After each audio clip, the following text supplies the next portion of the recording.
खबर शामिल करते हैं जंग से। हमारे नुमाइंदे मोहम्मद हसनैन की रिपोर्ट के मुताबिक जंग डीपीओ कैप्टन बिलाल इफ्तिखार कयानी की थाना वरियाम में खुली कचहरी।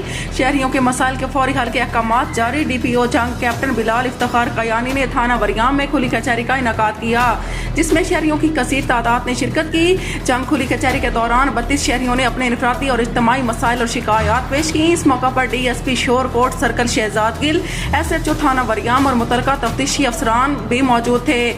DPO ने शहरियों के मसाइल निहायत तवज्जो से सुने और मुतअद्दिद दरख्वास्तों पर मौका पर ही अहकामात जारी करते हुए मुतलका अफसरान को बरवक्त और शफाफ कार्रवाई यकीनी बनाने की हदायत की। DPO ने शहरियों से इलाका में मुनशियात फरोशों और जुआ माफिया के मुतल्लिक भी दरियाफ्त किया और वाज़ेह किया कि ऐसे अनासर के खिलाफ बिला इम्तियाज कार्रवाई जारी रहेगी। उन्होंने कहा कि हुकूमत पंजाब की तरजीहात के मुताबिक इंसदादे जराइम और अवाम दोस्त पॉलिसिंग के फ़रोग़ के लिए मौसर और अमली इक़दामात अमल में लाए जा रहे हैं।